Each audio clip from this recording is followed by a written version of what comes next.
तो गाइस कैसे हो सभी लोग। कई लोग मुझे कमेंट कर रहे थे कि हम स्प्लेंडर बाइक की साउंड कैसे चेंज करें, कोई खर्चा ना ज़्यादा ना आए। इसके लिए दो तरीके हैं।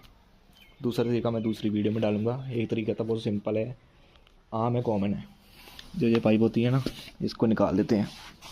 ये वाली कपड़े वाली पाइप होती है ना, इसको निकाल देते हैं। अभी मेरी बाइक बिल्कुल ठंडी हुई है, अगर 5 मिनट स्टार्ट रखूँ तो ये थोड़ी सी मतलब पाइप गर्म हो जाएगा, इससे गैस पास होती है।